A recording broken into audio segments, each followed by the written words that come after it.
إن الحمد لله نحمده ونستعينه ونستغفره ونعوذ بالله من شرور أنفسنا وسيئات أعمالنا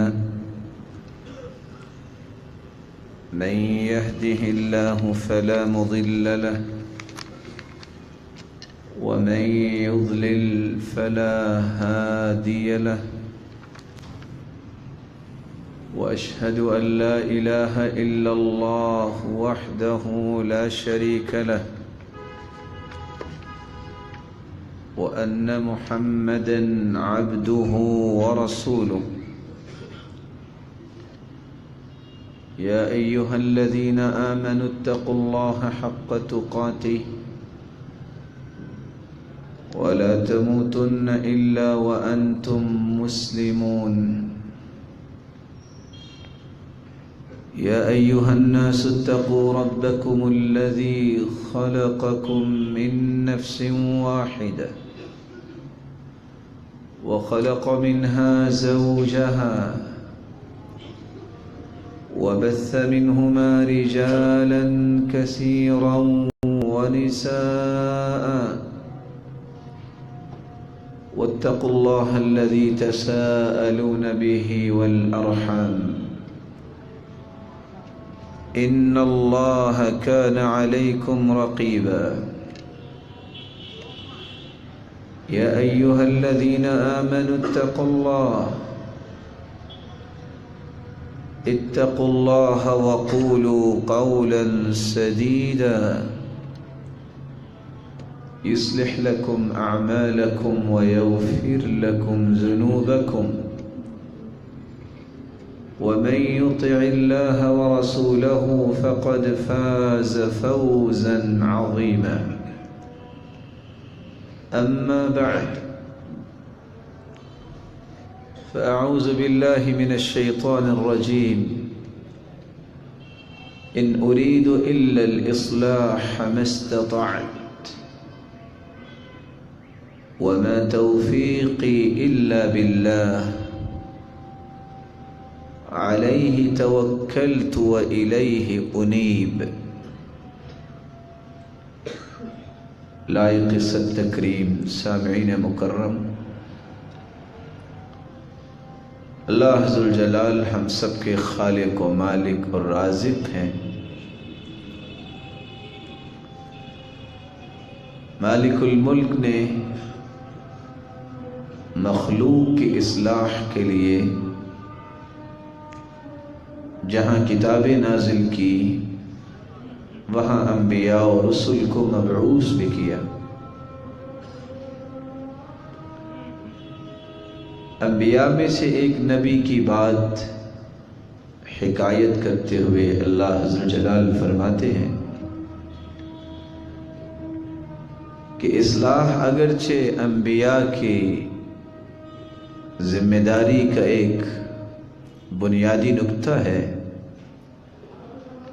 کہ انبیاء کو اللہ نے بھیجا ہی اس لیے کہ وہ اپنی اپنی قوم کی اصلاح کریں، لیکن باوجود اس کے کہ وہ انبیاء بھی تھے، وہ جنیدہ ہستیاں بھی تھیں، وہ اللہ کی طرف سے مبعوث کیے گئے، ان کی سلیکشن اللہ نے ہی کی، لیکن ان کو نہ اپنے تقوی پہ کوئی مان تھا، نہ اپنے علم پہ کوئی گمنڈ تھا، اور نہ ہی اپنی طاقت پہ کوئی ناز تھا۔ اس لیے اللہ عز و جلال نے جو حکایت کی ہے وہ لفظ کیا ہے، ان ارید الا الاصلاح ما استطعت، میں تو اصلاح چاہتا ہوں اور وہ بھی اتنی ہی اصلاح کر پاؤں گا جتنی اللہ نے مجھے طاقت دی ہے، لیکن اس طاقت کا صحیح استعمال بھی میں اس وقت کر پاؤں گا وما توفیقی الا باللہ، جب میرے رب کی توفیق میرے شامل حال ہوگی۔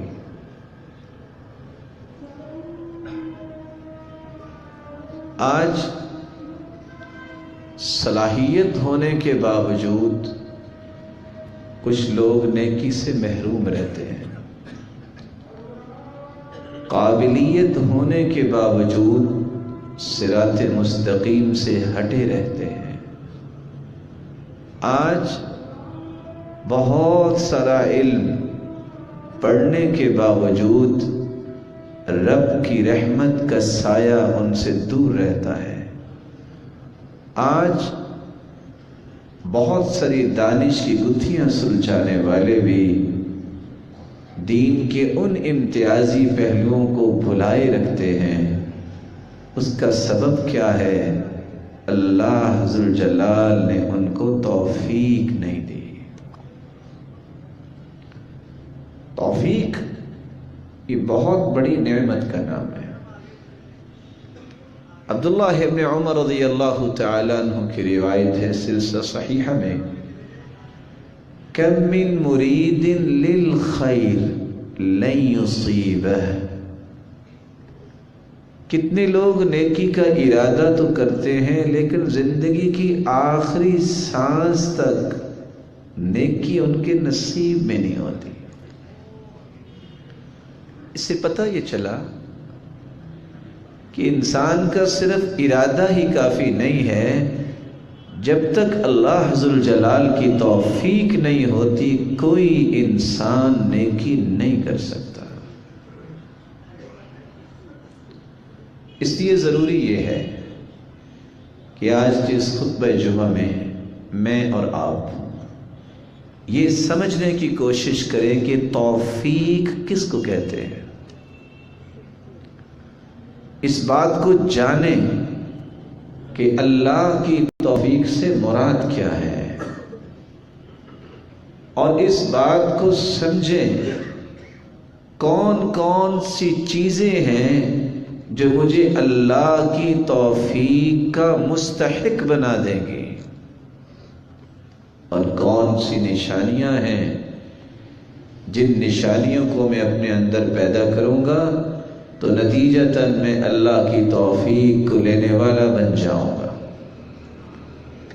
اور وہاں یہ پانچواں نقطہ سمجھنا بھی ضروری ہے کہ میری زندگی اور آپ کی زندگی میں اللہ کی توفیق نہ آنے کی رکاوٹیں کون کون سی ہیں، تاکہ ان رکاوٹوں کو دور کیا جائے۔ سلیمان علیہ السلام کی بات سے میں آغاز کرتا ہوں۔ کون نہیں جانتا کہ سلیمان علیہ السلام کے پاس کتنی بڑی بادشاہی تھی، کس طرح آنکھ جھپکنے سے ملکہ سبا کا تخت اللہ ذوالجلال کے حکم سے ان کے سامنے لے آیا گیا۔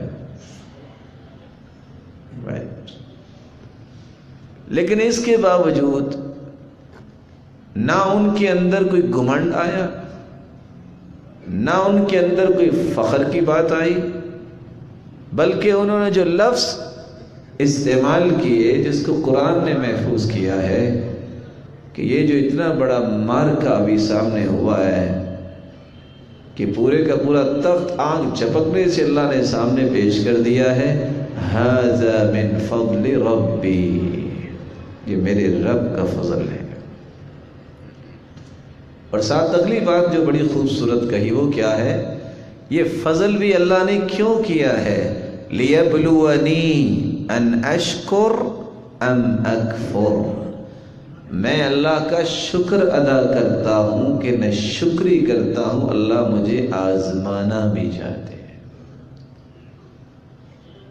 آج انسان اپنی صلاحیتوں پہ، اپنی قابلیت پہ، اپنے لینتھ ایکسپیرینس کی بنیاد پہ گھمنڈ کرتا نظر آتا ہے کہ یہ سب کچھ میں نے کیا۔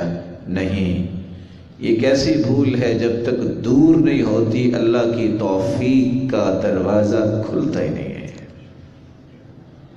اس لیے پہلے مانو یہ میرے رب کا فضل ہے، یہ اس کی عنایت ہے، یہ اس کی رحمت ہے کہ اس نے مجھے اس قابل بنایا کہ میں اس کے سامنے کھڑا ہو جاتا ہوں، میں اس کے دین کی بات کرتا ہوں، اس میں کوئی بھی قابلیت، کوئی صلاحیت میری ایسی نہیں ہے کہ میں نے ایسے کیا.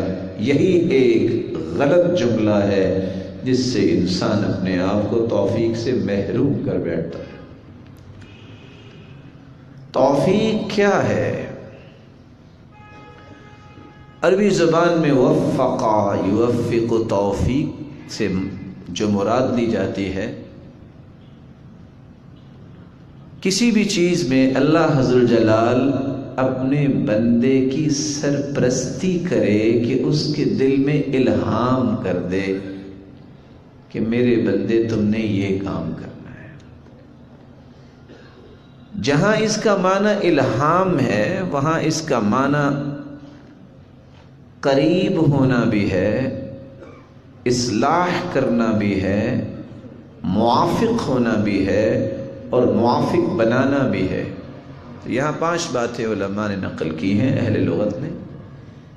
جب بندہ مومن اللہ کے قریب ہونے کی کوشش کرتا ہے اور اپنی اصلاح کے لیے کوشش شروع کر دیتا ہے اور دل مانے یا نہ مانے اپنے آپ کو، اپنے دل کو شریعت کے موافق بنانا شروع کر دیتا ہے کہ بھلے میری قابلیت ہے لیکن مجھے شریعت کے موافق ہونا ہے، اور اپنی طبیعت کو ڈھالنے لگ جاتا ہے، تو اللہ ذو جلال ایسے انسان کو موفق بنا دیتے ہیں.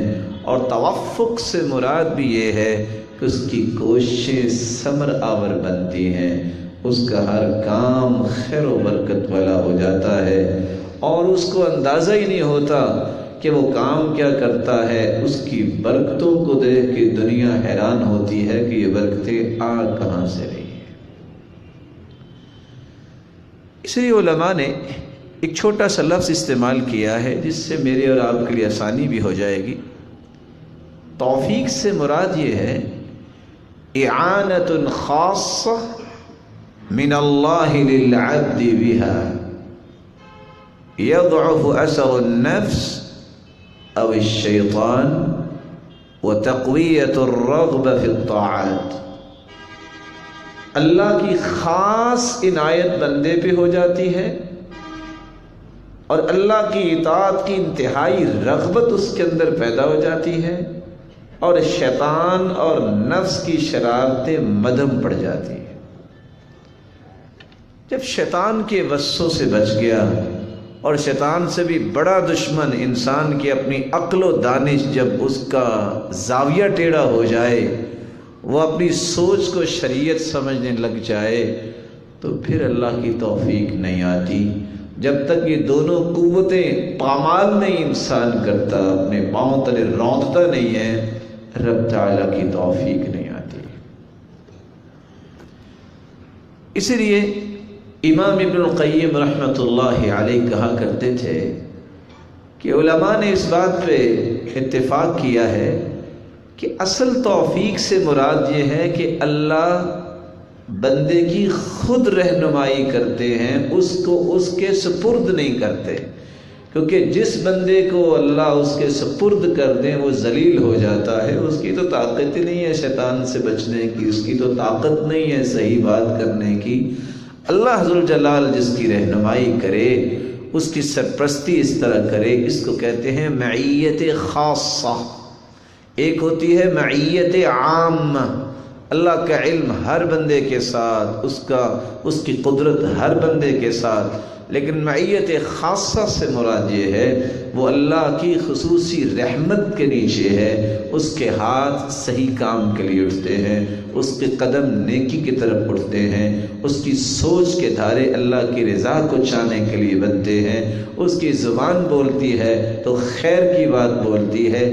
یہ ہے معیت خاصہ کہ اللہ نے اسے پسند کر لیا، اس کی پھر مدد بھی کی، تائید بھی کی، اور اس کی کانٹ چھانٹ اللہ حضر جلال خود فرماتے ہیں اس سے غلطی جلدی سرزد نہیں ہوتی.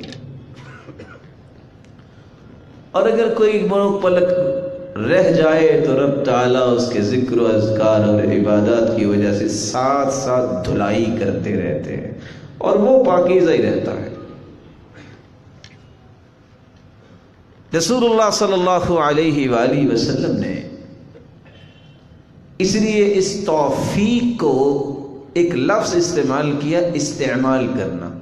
میں ایک چیز استعمال کرتا ہوں، مجھے اچھی لگتی ہے نا، یہ کیسے ہو سکتا ہے کہ آپ یا میں کوئی ایسی چیز دیں جو ہمیں اچھی نہ لگتی ہو؟ پوری مخلوق میں سے اللہ ذو الجلال جس کو استعمال کرتے ہیں تو وہ چنیدہ انسان ہی ہوتا ہے۔ اس لیے حدیث کے الفاظ ہیں، اور یہ حدیث جامع الترمذی کی ہے، سیدنا انس رضی اللہ تعالی عنہ سے مروی ہے، رسول اللہ صلی اللہ علیہ وآلہ وسلم نے فرمایا اذا اراد اللہ بعبد خیرا، اللہ ذو الجلال جب اپنے بندے کو ساری زندگی خیر پہ لگانا چاہے، استعملہ، تو اللہ اسے استعمال کرتے ہیں۔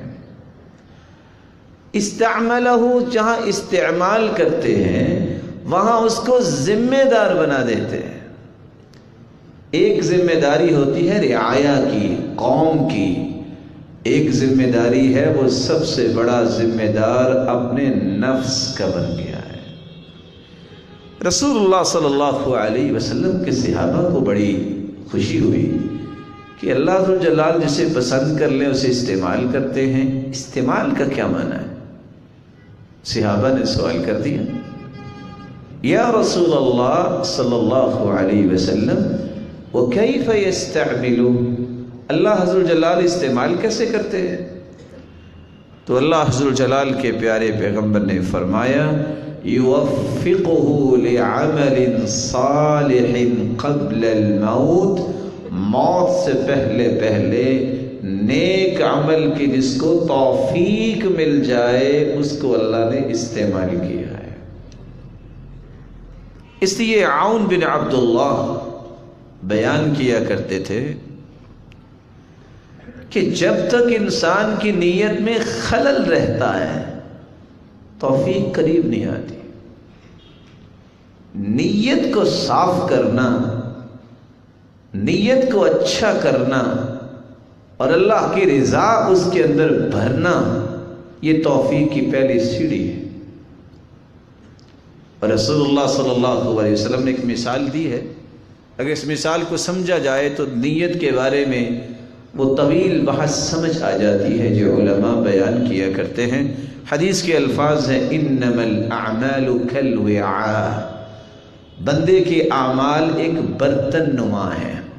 برتن ہے، آپ اس میں کھانا ڈالتے ہیں، مشروبات ڈالتے ہیں، پانی ڈالتے ہیں۔ اذا طاب اسفلہ طاب اعلاہ، جس برتن میں آپ نے پانی ڈالنا ہے اگر برتن کا اندرونی حصہ، نچلا حصہ صاف ستھرا ہو تو وہ برتن بھر بھی جائے گا تو پانی بھی صاف ستھرا نظر آئے گا۔ وَإِذَا فَسُدَ أَسْفَلُ فَسُدَ أَعْلَى، نیچے اگر کچھ جمع ہوا ہے یہ صاف نہیں ہے تو جو کچھ نچلی حالت ہوگی وہ آپ کو باہر سے نظر بھی آئے گی۔ جس بندے کی نیت درست ہے اس کی سب سے پہلی دلیل یہ ہوتی ہے کہ اس کی زبان صاف ہوتی ہے، اور یہ بہت بڑی سٹیٹمنٹ ہے۔ رسول اکرم صلی اللہ علیہ وآلہ وسلم نے ایک بندے کو اتنا کہا تھا کہ لا تسبن احدا، کسی کو گالی نہ دینا۔ صحابی کہتے ہیں میں دنیا سے جا رہا ہوں، گواہ رہنا میں نے اس دن کے بعد کسی جانور کو بھی گالی نہیں دی۔ اور یحییٰ بن معین کی بات تو آپ نے سنی ہوئی ہے، دین پڑھا ہوئے تھے، محدث ہیں، ایک شخص نے گالیاں دی، اور یہ کوئی بڑی بات نہیں ہے کہ کسی نیک انسان کو بھی گالیاں دینے والے نہ ہوں، اللہ کے رسول کو لوگ گالیاں دے رہے ہیں۔ اس لیے امام شافعی کہا کرتے تھے جو کہتا ہے کہ میرے بارے میں کوئی بات نہ کرے وہ بندہ ہی مجنون ہے۔ پوچھا آپ نے یہ کیا کہہ دیا؟ کہتے ہیں قالوا عن اللہ ثالث ثلاثہ، جنہوں نے اللہ کے بارے میں کہا ہے کہ اللہ ایک نہیں ہے، تین ہے، اللہ کا بیٹا ہے، وقالوا عن رسوله مجنون، جنہوں نے اللہ کے رسول کو بھی دیوانہ مجنون کہہ دیا، اس کی امت میں سے بچ کیسے ہو سکتا ہے؟ تو دیوانہ ہے، اس کو سمجھنا چاہیے لوگ باتیں کرتے ہی ہوتے ہیں، صرف یہ دیکھے میں ٹھیک ہوں، میں اگر آج اللہ سے ملاقات کروں تو میں کس حالت میں ملاقات کر رہا ہوں؟ لو رآک محمد لأحبک، 3 امتحان اپنے جو بندہ لے لیتا ہے 24 گھنٹے اس کی ایمانی کیفیت مینٹین رہتی ہے۔ پہلا امتحان، صحابی کہتے تھے ربیع بن خثیم کو دیکھ کے، لو رآک محمد لأحبک، اے ربیع تیرے اندر اتنی اچھائیاں ہیں، تیرا اخلاق، تیرا چال چلن، تیری زبان، تیری حیا، اتنا اچھا چال چلن ہے، تجھے اگر اللہ کے رسول دیکھتے تو تجھ سے محبت ضرور کرتے ہیں۔ آج میں اور آپ پہلا امتحان اپنا لیں کہ اگر مجھے اللہ کے رسول یا آپ کو دیکھیں تو کیا ہم سے محبت کریں گے؟ دوسرا امتحان، رسول اکرم صلی اللہ علیہ وسلم کا فرمان ہے، من اراد ان يعلم ما له عند الله فلينظر ما لله عنده، صحیح الجامع کی روایت ہے، جس بندے کو ذرا بھی یہ خواہش ہے کہ میں اپنا سٹیٹس تو چیک کروں کہ اللہ کے ہاں میرا مقام کتنا ہے، دل سے پوچھ لے کہ اللہ کے فیصلوں پہ راضی کتنا ہے، نمبر اپنے دل کو خود دے، جتنے نمبر وہ رضا پہ حاصل کرے گا اتنا ہی مقام اللہ کے نزدیک ہے اس کا۔ تیسرا امتحان، آج مجھے اور آپ کو موت آ جائے تو کیا میں خوشی سے موت کو قبول کرنا چاہتا ہوں، یا کہ میرے لیے پریشانی ہے کہ کیا بنے گا، کیا جواب دیں گے؟ اگر تو تیاری ہے تو پھر انسان اذا حشرت الروح، اللہ کے رسول کا فرمان ہے جو اللہ سے ملنا پسند کرتا ہے اللہ بھی اس سے ملنا پسند کرتے ہیں۔ کہا اللہ کے رسول کوئی بھی بندہ موت کو پسند تو نہیں کرتا؟ فرمایا جب روح ہنسلی کے قریب آتی ہے جو اللہ کو پسند کرتے ہیں وہ کہتے ہیں جو آنا ہے آ جائے، اپنے رب کے پاس ہی جانا ہے نا، کس کے پاس جانا ہے؟ اور وہ ایک بدو نیا نیا نماز پڑھنے آیا تھا، مسئلے سنے، بہت ڈر گیا جہنم کی باتیں سن کے، ساتھ رحمان رحیم کے وصف بھی سنے، پوچھتا ہے یہ جو قیامت کو حساب ہونا ہے یہ لے گا کون؟ انہوں نے کہا اللہ تعالیٰ لیں گے۔ اچھا یہ بتاؤ یہ وہی اللہ تعالیٰ ہے نا جو رحمان رحیم ہے؟ کہا جی وہی ہے۔ کہا پھر خیر ہے، وہ کسی پہ ظلم نہیں کرے گا، ان پڑھ، وہ ظلم نہیں کرے گا، ہماری کرتوتوں پہ سزا تو دے گا، اس کا مطلب ہے پھر خیر ہے، عدل کے فیصلے ہیں، اس میں پریشان ہونے کی ضرورت نہیں۔ پریشان ہونے کی ضرورت یہ ہے کہ میں اس عدل کے فیصلوں کو قبول کرنے والا ہوں کہ نہیں۔ تو رسول اللہ صلی اللہ علیہ وآلہ وسلم نے فرمایا نیت جو انسان کی ہے وہ جب تک درست نہیں ہے، آج سچی بات یہ ہے بصد احترام مجھے اور آپ کو اپنی نیت کی نگرانی کرنی چاہیے۔ میں آج کیا سوچ رہا ہوں؟ کوئی ہے جس نے رات کو سونے سے پہلے کبھی یہ محاسبہ کیا ہو کہ آج میری نیت میں تقلبات کتنے تھے؟ میں صبح کچھ چاہ رہا تھا، شام کو کچھ چاہ رہا تھا اور دوپہر کو کچھ چاہ رہا تھا۔ کس طرح سفیان رحمہ اللہ محدثین جب اس کے بارے میں راوی کہتے ہیں کہ میں نے رات کو صرف سوچا ہی تھا کہ صبح اٹھ کے میں نے اس کی غلطیاں کو ڈھیر لگا دینا ہے کہ یہ بڑا بنا پھرتا ہے علم کا، رات کو میں یہ نیت کر کے سوچا تو صبح مجھے حدیث ہی بھول گئی تھی۔ میں نے کہا یہ پہلی سزا ہے نیت کے اندر فطور لانے کی۔ اگر میں کسی مسلمان کے بارے میں یہ نہ سوچتا تو اللہ ذوالجلال مجھے خیر سے محروم نہ کرتے۔ اللہ کی توفیق اس وقت ملتی ہے جب انسان شرعی علم پڑھتا ہے رب کی رضا کے لیے۔ میرے لفظوں پہ غور کیجئے گا، شرعی علم وہ علم جس کو رب نے علم کہا ہے، ایک علم وہ جس کو میں کہتا ہوں آپ کہتے ہیں۔ علم تو وہ ہے جو اللہ نے اتارا، جس کو اللہ نے علم کہا، اور وہ بھی اللہ کی رضا کے لیے سیکھے۔ کیونکہ حدیث 4 حدیثوں کا خلاصہ میں صرف 1 منٹ میں آپ کے سامنے رکھ دیتا ہوں۔ اگر کوئی شرعی علم نہیں پڑھتا موفق نہیں بنتا، اور اگر کوئی شرعی علم پڑھ بھی لے 5 باتوں سے بچتا نہیں ہے، موفق توفیق اس کو بھی نہیں ملتی۔ وہ 5 باتیں کون سی ہیں؟ اللہ کے رسول کا فرمان ہے، من تعلم العلم، وہ علم جو سیکھنے والا سیکھتا ہے، یبتغى به وجه اللہ، جو اللہ کی رضا کے لیے سیکھنا چاہیے، لیکن اس کے سامنے 5 مقاصد ہیں۔ پہلا مقصد لیصیب به عرضا من الدنیا، وہ دنیا کا مال اکٹھا کرنے کے لیے علم سیکھتا ہے۔ حدیث کے پہلا نقطہ، لیصیب به عوضا من الدنیا، وہ اس علم کا بدلہ چاہتا ہے، یہاں فانی دنیا میں مل جائے، آگے ملے نہ ملے اس کو سروکار نہیں۔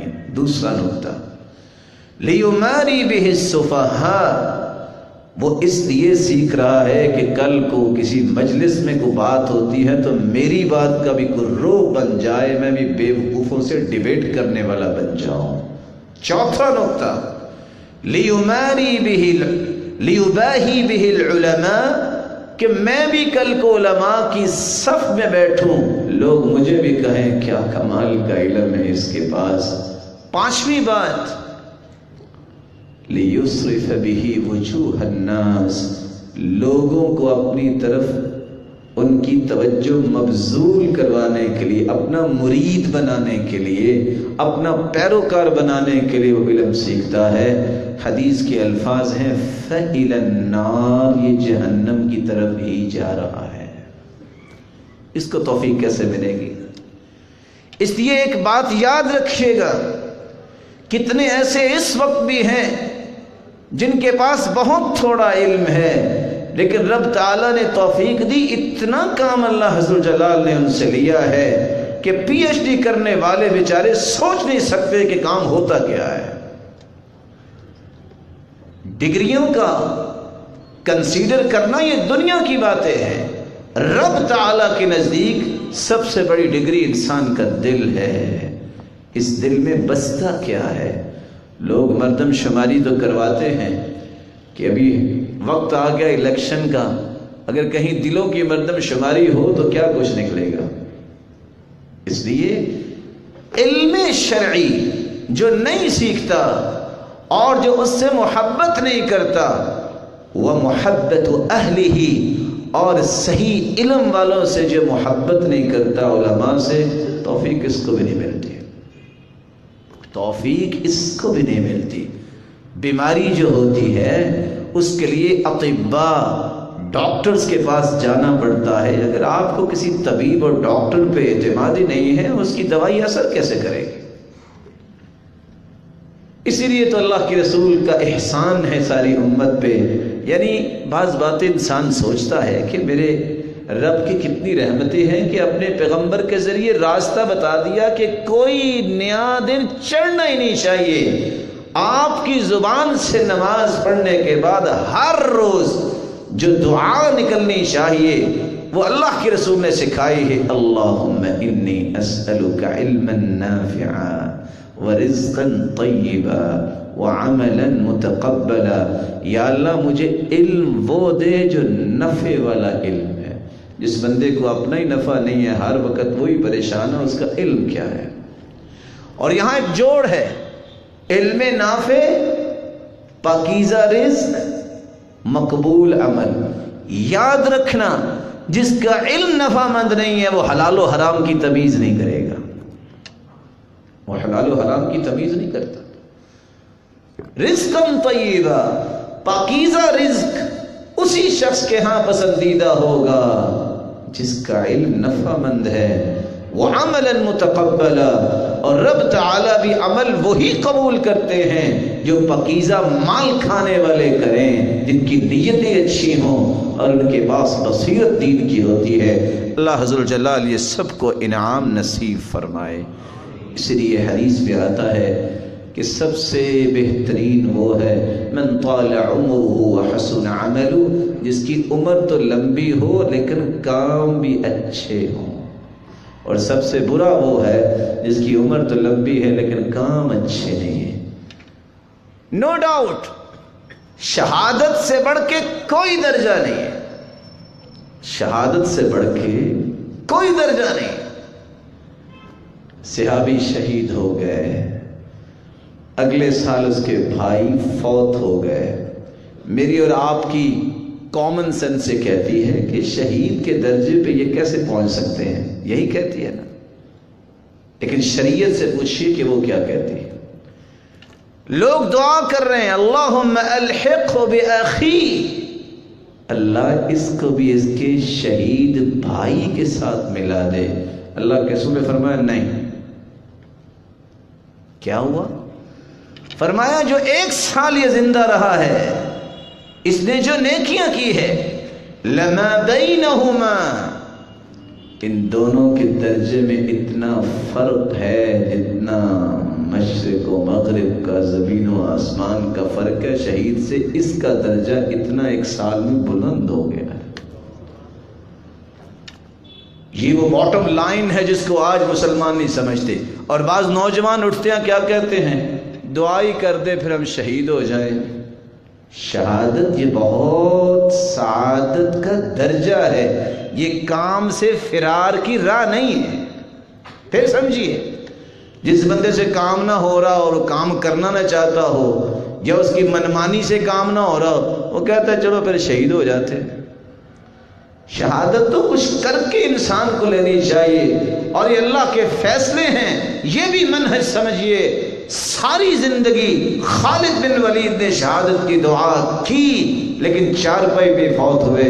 اللہ کے رسول کا فرمان ہے من طلب الشہادہ، جو شہادت کو طلب کرتا ہے، بلغہ اللہ ولو مات علی فراشی، وہ چارپائی پہ بھی فوت ہوتا ہے، اللہ اس کو درجہ شہادت کا ہی دیتے ہیں۔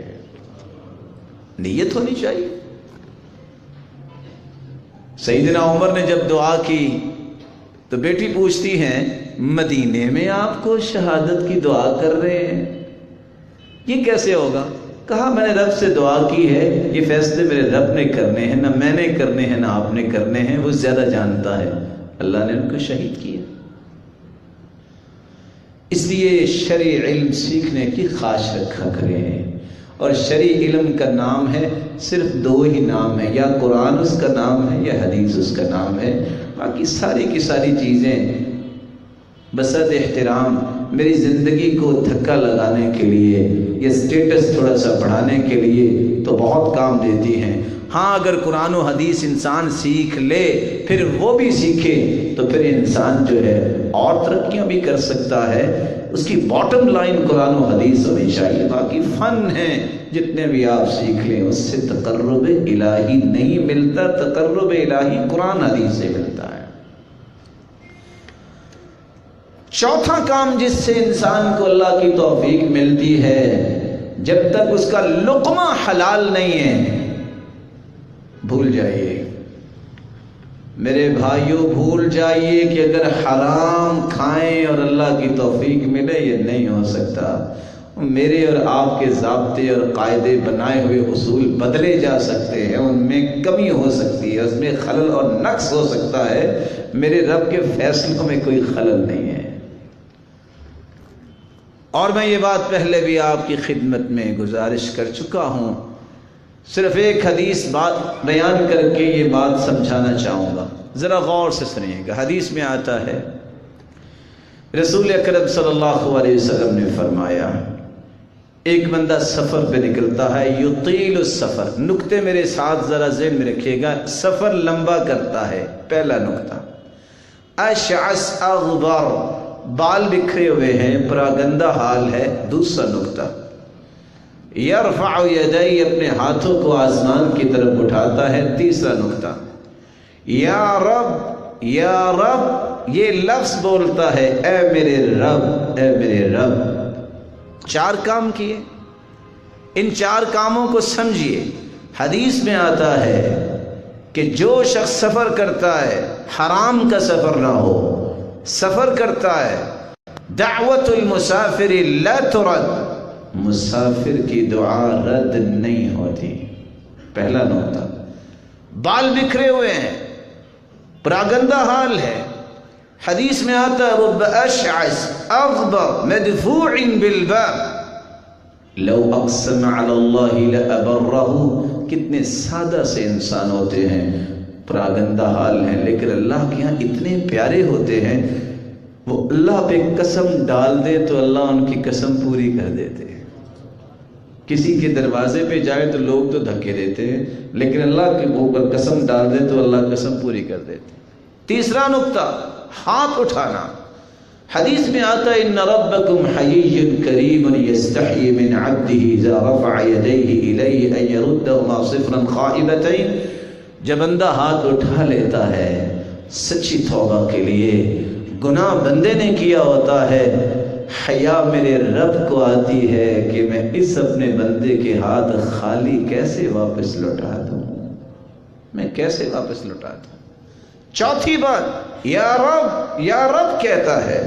حدیث میں آتا ہے جب وضو کر لے، 2 رکعتیں پڑھ لے، اور پھر اللہ کے سامنے ہاتھ اٹھا کے کہہ دے یا رب، رب اغفر لی۔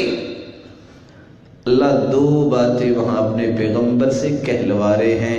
پہلے تو اللہ فرشتوں سے مخاطب ہوتے ہیں، فرشتوں علم عبدی ان لہ ربا یغفر الذنوب۔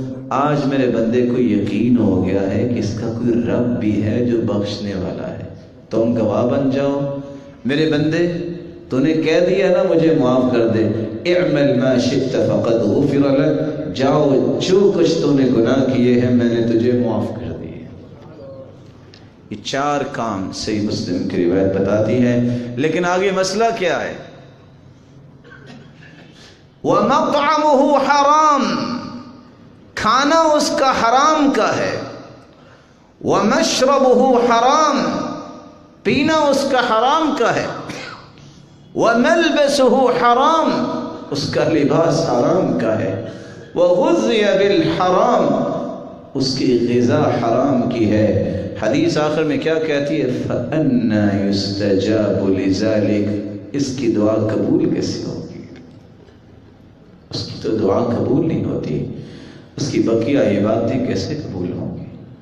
اس لیے توفیق ملتی ہے حلال لقمہ اور حلال توشہ استعمال کرنے سے۔ سہل بن عبداللہ التستری بیان کیا کرتے تھے، من اکل الحلال عبد اللہ شاء ام ابا، ومن اکل الحرام عصى اللہ شاء ام ابا۔ جو حلال کھاتا ہے وہ چاہے نہ چاہے اس کی ڈائریکشن اللہ درست رکھتے ہیں، اس سے نیکیاں ہی کرواتے ہیں، اور جو حرام کھاتا ہے وہ چاہے نہ چاہے اس سے برائیاں ہی ہوتی ہیں۔ اسی اللہ ذوالجلال سے دعا کیا کریں، مولا کریم نفع مند علم دے اور حلال مال اتنا دے کہ حرام کی طرف دیکھنا بھی آنکھوں کی توہین سمجھے، وعملا متقبلا، اور عمل بھی ایسا دے اللہ ذوالجلال کہ جو عمل تیری بارگاہ میں شرف قبولیت سے نوازا جائے۔ تو نیت کے خلوص کے ساتھ نیک اور صالح عمل کی خواہش اور شرعی علم کے بارے میں انسان کی سوچ، اور اس کے ساتھ توفیق اس کو ملتی ہے جو توبہ کرتا ہے۔ آپ کہیں گے یہ تو عام سی بات ہے، یہ عام سی بات نہیں ہے۔ گناہوں کا بوجھ جو انسان کے سر پہ ہوتا ہے وہ انسان کو ہوش نہیں آنے دیتا، اس کی عقل کام نہیں کرتی، اس کی صلاحیتیں کوئی اچھا کام نہیں کرتی جب تک گناہوں کا بوجھ نہیں ختم ہوتا۔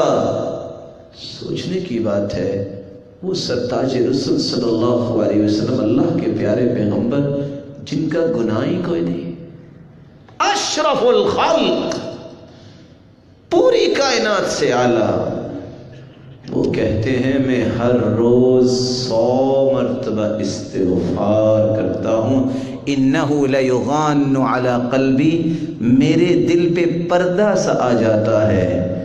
دیانت داری سے بتائیے، پوری کائنات کے دل ایک طرف، محمد مصطفیٰ کا دل ایک طرف، پوری کائنات کی نیکیاں ایک طرف، محمد مصطفیٰ کی ایک طرف، مقابلہ ہی کوئی نہیں ہے اللہ کی مخلوق میں سے۔ اگر وہ 100 مرتبہ استغفار کرتے ہیں، میں اور آپ ایک لمحے کے لیے سوچئے کہ ہماری زندگی کے کتنے دن ہیں جس میں 100 مرتبہ ہم نے استغفار کیا ہو۔ اذا كنت في نعمة فرعها فإن الذنوب تزيل النعم وحطها بطاعة رب العباد ورب العباد سريع النقام فإياك والظلم مهما استطعت فظلم العباد شديد الوقام وسافر بقلبك بين الورى لتبصر آثار من قد ظلم اذا كنت في نعمة فرعها، آج بڑی نعمت میں ہو، ایمان ہے، نماز ہے، روزہ ہے، اللہ کی محبت ہے، جب تک گناہ نہیں چھوڑو گے یہ نعمتیں ایک نہ ایک دن گھلتی جائیں گی، دور ہوتی جائیں گی۔ اور گناہ کیا ہے؟ سب سے بڑا گناہ ہے کہ تم اپنے آپ کو خود برائی پہ لگاؤ، لوگوں کی بات چھوڑو۔ اور اللہ کے رسول نے فرمایا من حسن اسلام المرء ترکہ ما لا یعنی، کسی کے خوبصورت اسلام کی دلیل یہ ہے کہ وہ لا یعنی باتوں میں اپنی زندگی کھپاتا نہیں ہے، ضائع نہیں کرتا۔ وہ سوچتا یہ ہے کہ میری زندگی کا خوبصورت پہلو کون سا ہے، اس کو مضبوط کروں، اس کو جاری رکھوں۔ فلاں نے کیا کہا ہے، فلاں نے کیا کہا ہے، فلاں نے کیا کہا ہے، کتنوں کی زبانیں کاٹے گیا۔ سارے شہر کی صفائی کا مطلب سارے شہر میں کارپٹ بچھانا تو نہیں ہے، شعور کو بیدار کرنا ہوتا ہے۔ اور اگر سلف صالحین کی طرح یہ انسان سوچ لے سمت لا یعنی نہیں، وہ کسی اور کو کہا ہوگا، میں تو ایسا ہوں نہیں، معاملہ حل ہو سکتا ہے۔ اور اگر یہ انسان یہ سوچ لے ہاں فلاں نے میرے بارے میں یہ بات کہی ہے تو کہیں کیوں ہے، انت ومن انت، کون ہے آپ، کیا سوچ رہے ہیں آپ، کہاں بیٹھے ہیں؟ یہ جنت کی باتیں آپ کر رہے ہیں، قلوبہم کقلب رجل واحد، تمام جنتیوں کا دل، سارے دل ایسا سوچیں گے جیسے ایک دل سوچتا ہے۔ دنیا میں یہ نہیں ہو سکتا۔ دنیا میں کیا ہو سکتا ہے؟ جو علم والے کرتے آئے ہیں، کر رہے ہیں، کرتے رہیں گے، وہ کیا ہے؟ جس کے لیے کھربوں فرشتے، ان اللہ وملائکتہ واہل السماوات والارضین حتی النملة فی جحرها وحتی نینان البحر لیصلون علی معلم الناس الخیر، ساتوں آسمانوں کے کھربوں فرشتے اور ساتوں زمینوں کی کتنی مخلوقات ہیں، 14 کے 14 طبق، جس کی بخشش، جس کی برکت، جس کی مغفرت، جس کی خیر، جس کی بھلائی کے لیے دعا کر رہی ہو۔ آپ سوچئے کھربوں فرشتے ہیں، وہ بغیر کہیں آپ کے لیے اللہ نے پابند کر دیے ہیں، دعا کرو اس میرے بندے کے لیے۔ اگر کوئی 2-4 بندے آپ کو گالیاں دے دیتے، کمپیریٹیولی چیک تو کیجئے مقابلہ کیا ہے۔ اور دنیا کا ہی قانون لے لے، ایک بندے کے ووٹ 1 ارب ہیں، دوسرے کے ووٹ جو ہے وہ 8-10 ہو، کون جیتے گا؟ تو انسان یہ سوچے کہ یہ ہو کیا گیا ہے؟ یہ توفیق سے محرومی کی بات ہے کہ یہ گناہ سب سے بڑا یہ ہے کہ انسان اپنی جان پہ ظلم کرتا ہے۔ اور ظلم کیا ہے؟ اس میری بات کو، اس مجلس کا پیغام سمجھیے گا، جب تک سوچ منفی ختم نہیں ہوتی آپ کا سفر مثبت شروع ہو ہی نہیں سکتا۔ ایک چھوٹی سی مثال دے کے میں بات واضح کروں گا۔ اللہ کا نظام ہے، دائیں سائیڈ سوچتی ہے نیکیاں، بائیں سائیڈ سوچتی ہے برائیاں۔ اگر آپ 1 سال تک دائیں سائیڈ کو ایکٹیو ہی نہیں کرتے تو یہ تو سو گئی نا، اور آپ کی ایکٹیویٹی جو ہے وہ ہوتی بائیں سائیڈ سے ہے، تو آپ کی زندگی برائی پہ چلے گی، اور برائی پہ صرف چلے گی نہیں، آپ دلائل بھی دیں گے میں صحیح کر رہا ہوں۔ ویسے تو مکھی جس کے بارے میں آج لکھنے والے لکھتے ہیں کہ اس کے عدسات، اس کی ڈائریکشن 5000 کے قریب ہے، لیکن آخر وہ دنیا میں بیٹھتی کس پہ ہے؟ یا وہ گلاب کے پھول پہ بیٹھے گی یا چمیلی کے پھول پہ بیٹھے گی، وہ کسی اور چیز پہ کیوں نہیں بیٹھتی؟ ڈائریکشن تو اتنی ہے، صلاحیت تو ہے، 5000 عدسے ہوں، اس کو نظر صرف پھول ہی آتے ہیں۔ یہ اصل میں صلاحیت کو کسی مقصد کی طرف لانے کی بات ہے۔ اللہ ذوالجلال نے اس لیے اس کو قتل کرنے سے منع کر دیا۔ نہا رسول اللہ صلی اللہ علیہ وسلم ان قتل الاربعہ، 4 چیزوں کو قتل کرنے سے منع کر دیا، النمل والنحل والہدہد والصرد۔ چونٹی کو مت مارو، اس کی ٹانگ بھی ٹوٹی ہوئی تھی، اس نے اپنی قوم کی خیر خواہی کی تھی اور کہا تھا یا ایھا النمل ادخلوا مساکنکم لا يحطمنکم سلیمان وجنودہ وهم لا يشعرون۔ چھوٹی سی چونٹی کے اندر خیر خواہی کتنی ہے، حالانکہ اس کو تو نظر آ گیا، لیکن اس نے کہا کہ باقی چونٹیاں کہیں مر نہ جائیں۔ جو خیر خواہ ہوتا ہے، ہو سکتا ہے اس وقت چونٹیاں کوئی کھانا پینا اکٹھا کرنے نکلی ہوں گی، غلط کام کے لیے نہیں گئی ہوں گی، لیکن کیوں کہا کہ چونٹیوں تم بلوں میں چلے جاؤ کہ اس وقت یہ کام نہ کرو، کیونکہ تم سے بڑی بڑی چیزیں آ رہی ہیں۔ سلیمان علیہ السلام اور اس کے لشکر کو پتہ نہیں ہے، وہ تمہیں رونگ دیں گے۔ اس کی سوچ دیکھیے، اس خیر خواہی کی بنیاد پہ کیا ان چونٹیوں نے آگے سے جواب دیا؟ تم اتنی عقل مند ہوتی تو تمہاری ٹانگ ہی ٹوٹی ہوتی، فوراً بلوں میں چلی گئی۔ وہ تانے نہیں دیتی، انہوں نے اس بات کو مانا۔ رب تعالیٰ نے سورۃ النمل نام ہی چونٹیوں کی صورت رکھ دیا ہے، چونٹی کو نہ مارو۔ جب ایک پیغمبر نے جب چونٹی کاٹی تو وہاں آگ لگ گئی، تو اللہ جلال نے فرمایا میرے پیغمبر تو نے ایک ایسی امت کو مار دیا جو اللہ کو یاد کرتی ہے۔ شہد کی مکھی کو مت قتل کرو، کل الذباب فی النار الا النحل، صحیح الجامع کی روایت ہے ساری مکھیاں جہنم میں جائیں گی، صرف شہد کی مکھی جنت میں جائے گی۔ اس کا کام کیا ہے؟ کام یہ ہے خیر خواہی شہد بناتی اور جس میں اللہ نے شفا رکھی۔ اور ہدہد کو قتل نہ کرو، یہ چھوٹا سا پرندہ کس طرح یہ یروشلم سے، کس طرح یہ شام سے نکلتا ہے، یمن صنعاء تک پہنچتا ہے، 2000 کلومیٹر کا فاصلہ ہے، 4 چکر لگائے، چھوٹے سے پرندے نے توحید سمجھانے کے لیے 8000 کلومیٹر سفر کیا۔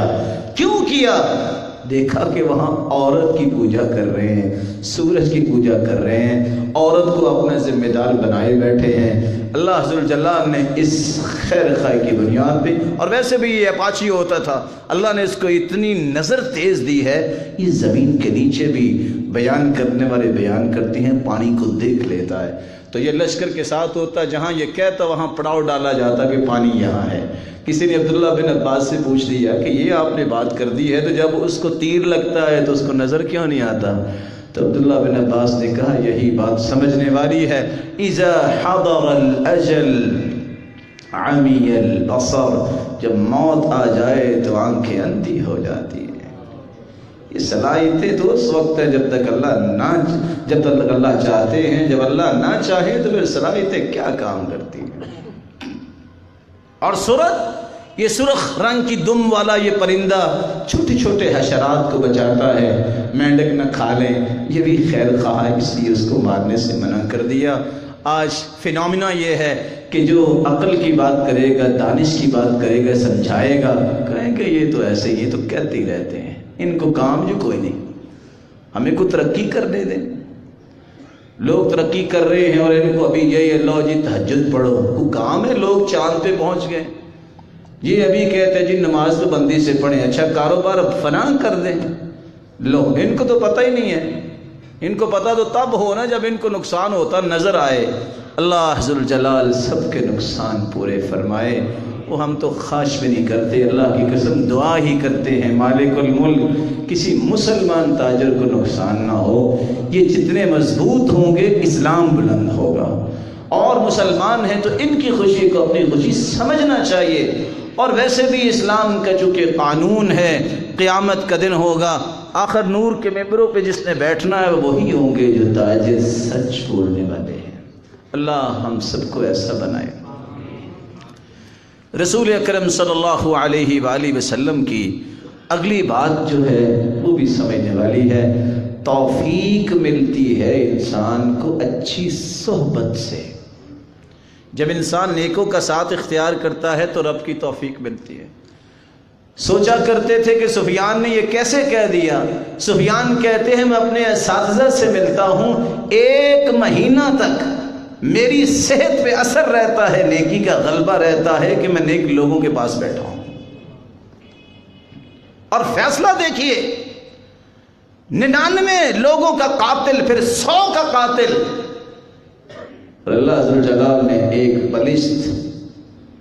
بلشت کی وجہ سے جنت کے فیصلے سنا دیے۔ اس سے بڑا انعام کیا ہے؟ نیک لوگوں کے قریب ہونے سے اللہ عز و جلال صرف توفیق نہیں دیتے، جنت بھی دیتے۔ قصہ آپ نے سنا ہے، 99 کا قاتل راہب پادری کے پاس گیا، کچھ توبہ ہے؟ تو اتنا بڑا ظالم، اس نے تلوار نکالی، اس کی بھی گردن اڑا دی۔ پھر وہ اللہ کا خوف آیا، پھر اس نے ایک نیک آدمی سے پوچھا کیوں بھی توبہ ہے؟ اس نے کہا اللہ کی رحمت بڑی وسیع ہے۔ یہ ہے علم کی شان، علم ہے تو اس کو بچایا نا۔ نتیجہ کیا نکلا؟ اس نے کہا ایک بات سنو، توبہ تیری قبول ہو جائے گی لیکن ائت قریۃ کذا و کذا فانہم یعبدون اللہ، نیک لوگوں کے پاس چلے جاؤ، ولا ترجع الی، پچھلے معاشرے کو چھوڑ دو۔ چل پڑا، رستے میں جا رہا تھا فادرکہ الموت، گر گیا، موت آ گئی۔ نہ اس نے حج کیے، نہ روزے رکھے، نہ کوئی نمازیں پڑھی، کیا نیکی کی؟ توبہ کی بس، اور قصد کیا ہے کہ نیکوں کا ساتھ لینا ہے۔ فرشتے جو ہیں رحمت کے اور عذاب کے بحث و مباحثہ شروع ہو گیا، وہ کہیں رحمت اس کو چاہیے، وہ کہیں یہ عذاب اس کو دینا چاہیے۔ اللہ نے ایک فرشتہ بھجوایا، قصہ لمبا ہے، فیصلہ کرو۔ فیصلہ کیا ہے؟ پیمائش کرو، قیسوا بینہما، جسد خاکی سے نیک لوگوں کی طرف بھی پیمائش کرو، برے لوگوں کی طرف بھی۔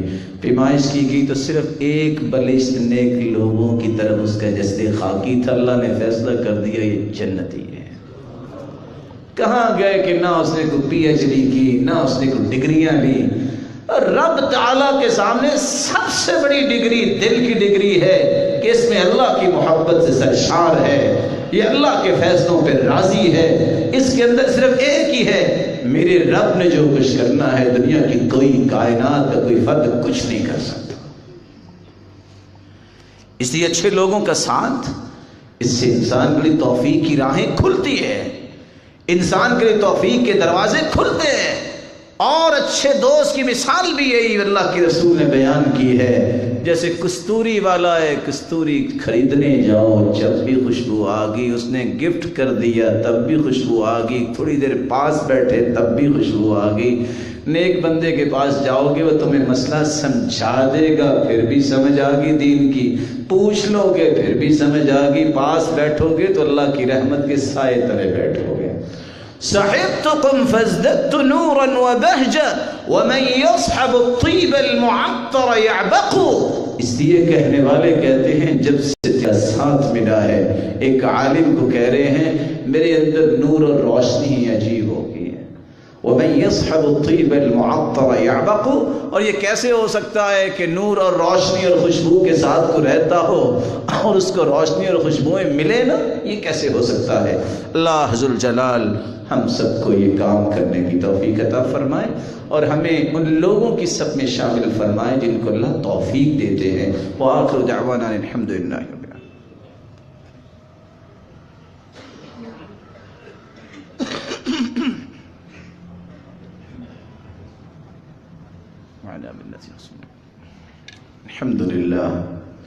الحمدللہ علی احسانہ والشکر لہ علی توفیقہ وامتنانہ، اما بعد۔ میں اور آپ اللہ ذوالجلال کی توفیق کیسے لے سکتے ہیں؟ اس میں اگلا کام یہ ہے، انسان اپنے آپ کو دیکھے کہ اللہ نے اسے کس کام پہ لگایا ہے۔ بادشاہ ہمیشہ اس بندے کو زیادہ پسند کرتا ہے جو اس کی تعریفیں زیادہ کرتا ہے، تو رب تعالیٰ کو بھی وہی پسند ہوگا نا جو اس کی کلام قرآن کو زیادہ پڑھتا ہے، یا اس کے ذکر تذکرے اور اس کی یاد ہر وقت تازہ رکھتا ہے۔ اس لیے ابن عطا کہا کرتے تھے، اذا اردت ان تعرف مقامك عنده فانظر ما اقامك فيه۔ اگر تم یہ جاننا چاہو کہ میں موفق ہوں کہ نہیں، کہ اللہ نے مجھے توفیق دی ہے کہ نہیں، صرف یہ دیکھا کرو اللہ نے تیرے ذمے کام کیا لگایا ہے، کیا کام کرتے ہو، اللہ کے دین کا کام کرتے ہو یا کہ کوئی اور کام کرتے ہو؟ جس بندے کا کام کیڑے نکالنا ہی ہو، یہ کام ہے؟ یہ سچ بتائیے، کسی نبی نے ایسا کیا؟ کسی صحابی نے یہ کام کیا؟ یہ بھی کوئی کام ہے؟ کام یہ ہے جو انبیاء اور صحابہ نے کیا۔ کچھ لوگ اس کا بھی جواب دیتے ہیں، لو سیاست کا دور ہے، سیاست ہونی چاہیے، ہم انکار ہی نہیں کرتے، لیکن سیاست وہ کرو جو انبیاء کرتے تھے۔ کانت انبیاء بنی اسرائیل تسوسہم، بنی اسرائیل کے انبیاء بھی سیاست کرتے، اور معنی سیاست کے تین ہیں، مانیٹرنگ کرنا غلط اور صحیح کیا ہو رہا ہے، اور سیاست کا مطلب ہے حسن تدبیر، حسن انتظام، یہ سیاست کا معنی ہے۔ کرو، کس نے منع کیا ہے؟ لیکن سیاست سوس سے اگر بن جائے، سوس کا مطلب عربی میں کہتے ہیں کیڑا، تو کسی کے کیڑے نکالنا سیاست، یہ تو سراسر اپنے اعمال کو ضائع کرنے والی بات ہے۔ یہ سیاست تو نہیں ہے، یہ سیاست تو نہیں ہے۔ اللہ عز وجل ہمیں اپنا مقام پہچاننے کی ضرورت جو ہے وہ محسوس کرنے کی توفیق بھی دے کہ آج میں کام کیا کر رہا ہوں۔ جو بندہ وقت پہ نماز پڑھ رہا ہے، جو بڑے کا احترام کر رہا ہے، جو چھوٹے پہ شفقت کر رہا ہے، رشتہ داروں کے حقوق پورے کر رہا ہے، قرآن سے اس کی محبت ہے، اس سے بڑا دنیا میں عالم ہی کوئی نہیں، اس سے بندہ معرفت والا ہے ہی کوئی نہیں۔ اللہ عز وجل کا تعلق اور دنیا کے ساتھ رابطہ دو ہی تو چیزیں ہیں۔ اس لیے اللہ عز وجل نے اپنے پیغمبر کی زبان سے کہلوایا تھا کہ اگر دنیا میں نکاح بھی کروانا ہو تو باتیں بنیادی دو ہی ہیں۔ کون سی؟ اگر اس سے دین سے راضی ہو، اس کے اخلاق سے راضی ہو تو بیٹی کا نکاح کر دو۔ دین سے راضی ہونے کا معنی یہ ہے کہ اس کا خالق سے تعلق پیارا ہو، اخلاق کا معنی ہے اس کا مخلوق سے تعلق پیارا ہو، جس کے اندر دو صلاحیتیں ہیں، اس سے اچھا بندہ دنیا میں کون ہو سکتا ہے؟ اس لیے میرے معزز، میرے محترم بھائیوں، توفیق اس کو بھی ملتی ہے جو اپنا محاسبہ کرتا ہے۔ ہم آج اپنے آپ کو فرشتہ صفت بنانا چاہتے ہیں لوگوں کا محاسبہ کرنے میں، اپنے محاسبے کی ضرورت نہیں سمجھتے۔ مجھے سب سے زیادہ اپنے محاسبے کی ضرورت ہے، آپ کو سب سے زیادہ آپ کے محاسبے کی ضرورت ہے، باقی ضرورتیں بعد میں شروع ہوں گی۔ اس لیے عمر رضی اللہ تعالیٰ عنہ کہا کرتے تھے، حاسبوا انفسکم قبل ان تحاسبوا، اس سے پہلے کہ تمہارا محاسبہ کیا جائے تم خود محاسبہ کر لو۔ وتزینوا للعرض الاکبر، آج دنیا کے لیے بڑے خوبصورت بن کے گھر سے باہر نکلتے ہو، ملتے جلتے ہو، اور زینت قیامت کے دن کی بھی اختیار کر لو۔ وہاں زینت وہ ہے جس کے اعمال خوبصورت ہوں گے، اس کے لیے اپنے آپ کو تیار کر لو۔ اور میمون بن مہران نے ایک بات کتنی پیاری کہی، محاسبہ ایسا نہیں، محاسبہ پارٹنر جیسا، اکٹھا جس کا کاروبار ہوتا ہے، وہ جب دیکھتا نا کہ 250 روپے کا برگر لکھا ہے، کہتا ہے کس کے لیے منگوایا، کس سے پوچھ کے منگوایا؟ ٹھیک ہے، تو نے اللے تللے اگر کرنے ہیں تو تم الگ ہو جاؤ، پارٹنر جیسا حساب۔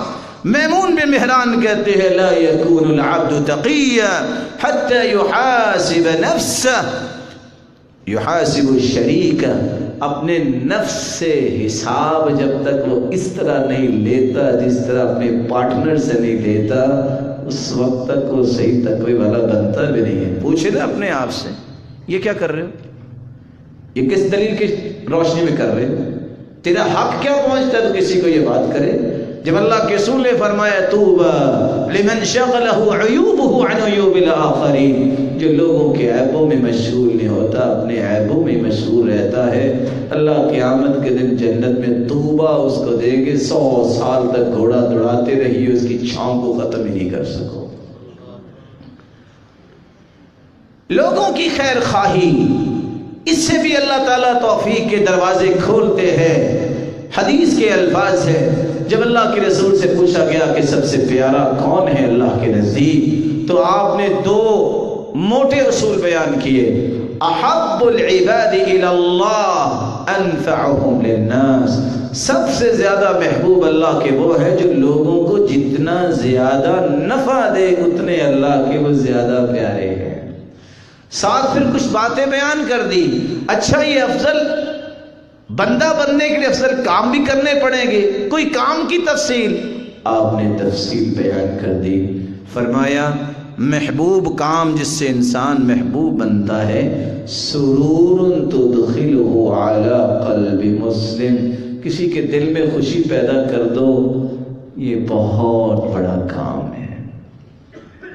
صحابہ صدقہ بھی دیتے، سیدہ عائشہ کو کہاں سے لائے رضی اللہ عنہا، وہ درم و دینار بھی دینے لگتے، کہتے رکو اس کو خوشبو لگاؤ، فقیر کو درم و دینار ملے گا، خوشبو آئے گی، خوش بھی ہوگا۔ صحابی گھر سے نکلتے ہیں ہاتھ پہ خوشبو لگا کے کہ مصافحہ کریں گے، کسی کے دل میں خوشی پیدا ہوگی، ڈبل اجر، سنت بھی پوری ہوئی خوشبو لگانے کی اور دوسرے کو دل میں سرور بھی پیدا کر دیا۔ آج ہم گیدرنگ اور بڑے بڑے فنکشنز کے لیے تو مہنگی مہنگی خوشبوئیں خریدتے ہیں، خاص اس مقصد کے لیے کہ میں نے اللہ کے گھر میں جانا ہے، اس وقت کے لیے بھی خریدا کرو میرے بھائیوں۔ اور اس لیے اللہ کے رسول نے فرمایا تھا ثلاث لا ترد، اتنی بڑی نعمت ہے کہ 3 چیزوں کو رد نہ کیا کرو۔ کوئی اگر آپ کو دودھ پیش کرے تو واپس نہ کیا کرو، والطیب خوشبو پیش کرے تو واپس نہ کیا کرو، والوسائد اور تکیہ کو دے کہ بیٹھ جائے تو واپس نہ کیا کرو۔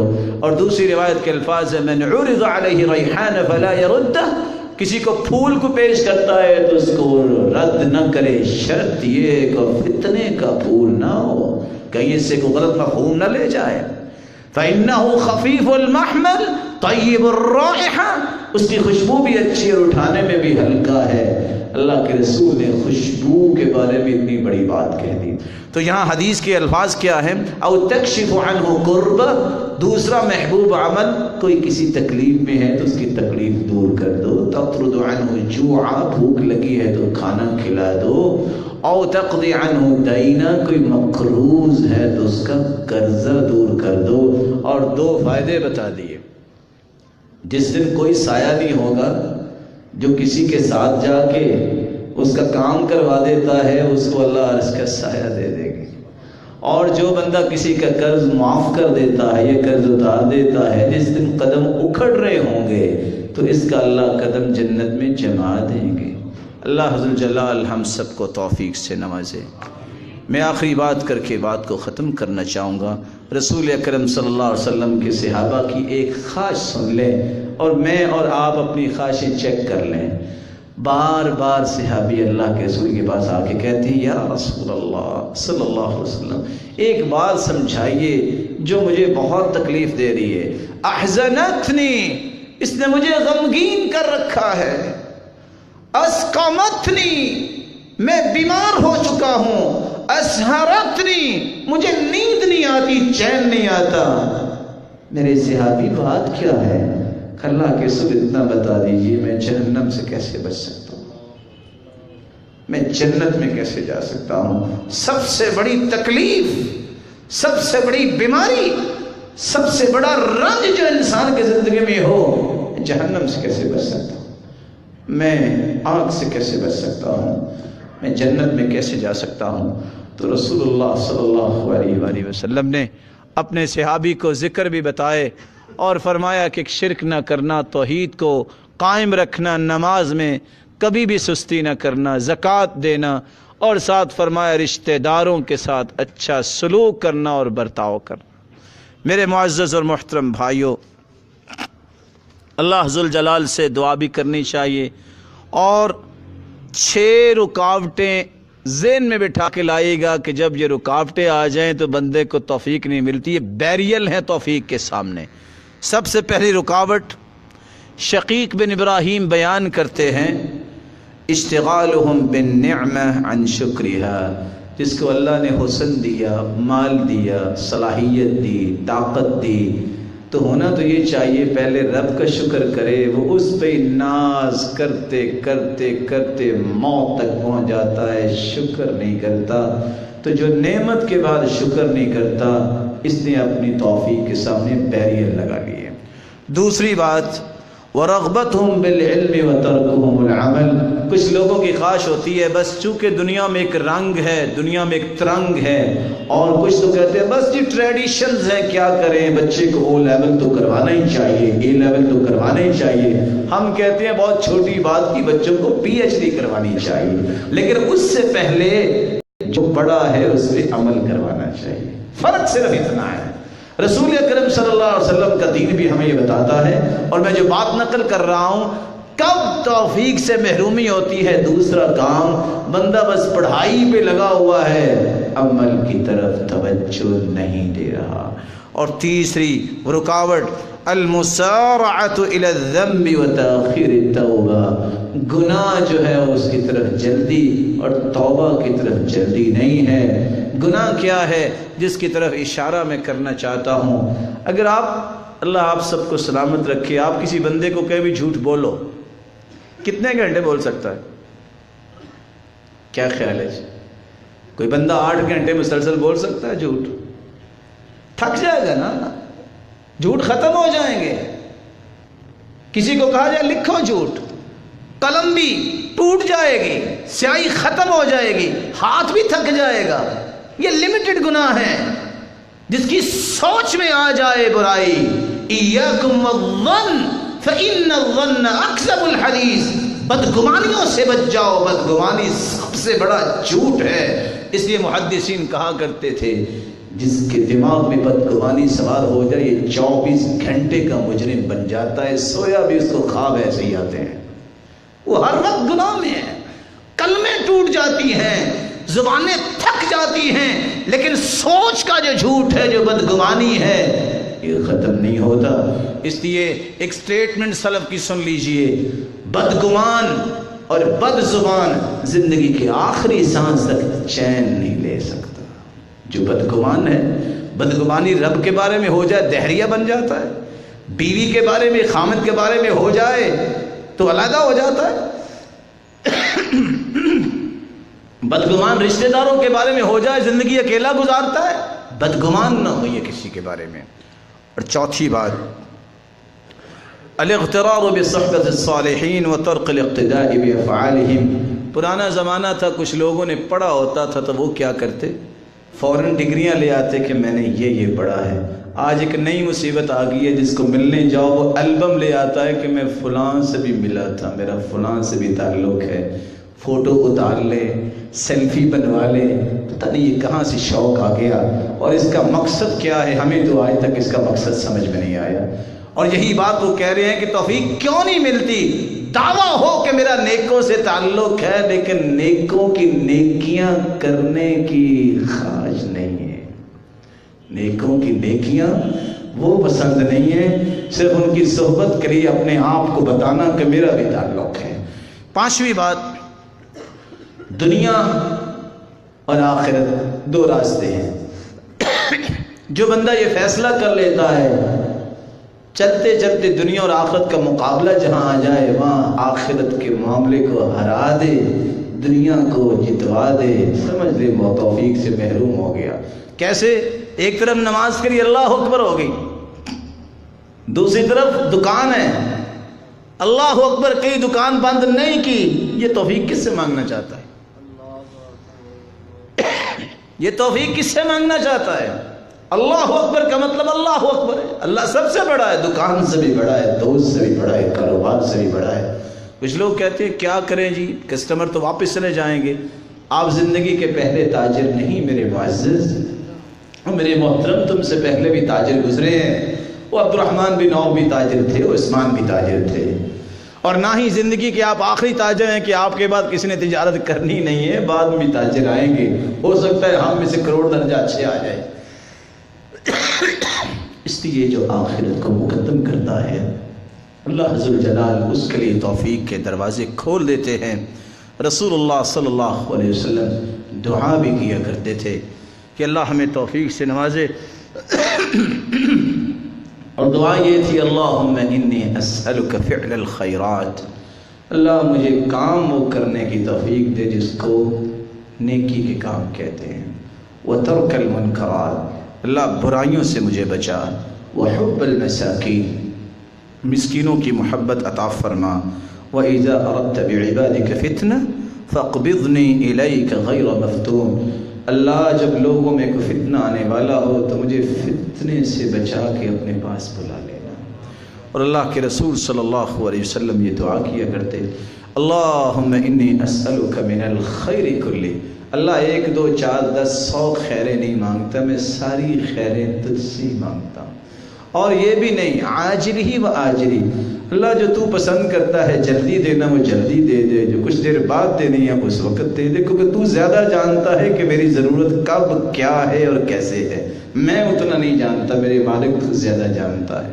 اور ساتھ یہ دعا کرتے تھے وَنَعُوذُ بِكَ مِنَ الشَّرِّ كُلِّ عَاجِلِهِ وَآجِلِهِ، اللہ برائی سے بچا، اور صرف 1 2 4 10 برائیوں سے نہیں، اللہ ساری برائیوں سے مجھے بچا، اور جو اس کی شرارت ظاہر ہونے والی ہے برائی کی، اب یا بعد میں اللہ ہر ایک برائی سے میں تیری پناہ مانگتا ہوں۔ رسول اللہ صلی اللہ علیہ وسلم یہ دعا بھی کیا کرتے اللہم انی اسألک الجنہ وما قرب الیہا من قول وعمل، اللہ میں جنت کا سوال کرتا ہوں، صرف جنت نہیں، جو بھی بات جو بھی عمل جنت کی طرف لے جانے والی ہے میں اس کو بھی مانگتا ہوں، اللہ اکیلی جنت کی، پہلے عمل بھی کرنے کی توفیق دے۔ وَنَعُوذُ بِكَ مِنَ النَّارِ وَمَا قَرَّبَ إِلَيْهَا مِنْ قَوْلٍ وَعَمَلٍ، اللہ مجھے جہنم سے بھی بچا، اور ایسے قول و عمل جو جہنم کی طرف لے جانے والے ہیں مجھے اس سے بھی بچا۔ رسول اللہ صلی اللہ علیہ وسلم کی ان باتوں کو دیکھتے ہوئے علماء یہ لکھتے ہیں کہ توفیق کی 3 نشانیاں یاد رکھنی چاہیے۔ سب سے پہلی نشانی الوقوع فی الاعمال بلا استعداد، جہاں نیکی نظر آئے وہاں سوچنے کی ضرورت نہیں، فوراً نیکی کا ارادہ کر لینا، یہ نشانی ہے کہ بندے نے توفیق اللہ سے لے چکا ہے۔ دوسری نشانی یہ ہے ارتعاش القلب عند الفرائض، جب فرض نماز کا وقت آ جائے تو اس کے دل میں قلق اور اضطراب اور پریشانی شروع ہو جائے، میری نماز نکل رہی ہے، یہ نشانی ہے کہ اس بندے کو اللہ نے اپنی توفیق سے نواز دیا ہے، یہ اللہ کی توفیق میں آ چکا ہے۔ اور تیسری نشانی فَلْيُكْسِرْ مِن مُنَاجَاتِ الْقُلُوبِ، جس بندے کی یہ خواہش ہو کہ میں اکیلا رب کے ساتھ بیٹھ کے باتیں کروں، وہ خلوت کی زندگی میں رب سے مناجات کرنے کو پسند کرتا ہے، تو یہ وہ شخص ہے جس کو اللہ نے اپنی توفیق سے نواز دیا ہے۔ اللہ ذوالجلال ہم سب کو اپنی توفیق سے نوازے، اللہ ذوالجلال توفیق کی دروازے ہمارے لیے کھول دے، اور ایسے قول و عمل کی توفیق دے جس سے وہ راضی ہو جائے، جس سے ہماری دنیا اور آخرت خوبصورت ہو جائے۔ اور اللہ ذوالجلال جس طرح آج تیرے گھر میں جمع ہے، میرے مالک سب کو اپنے والدین، اولادوں، رشتہ داروں کے ساتھ اور جن سے تعلق محبت تیرے لیے ہے، اللہ اس کے ساتھ جنت میں جمع فرما، اور اپنے محبوب کی رفاقت نصیب فرما۔ مولا کریم قیامت کے دن جنت الفردوس میں اپنے دیدار کا مستحق بنا۔ وآخر دعوانا الحمد للہ رب العالمین۔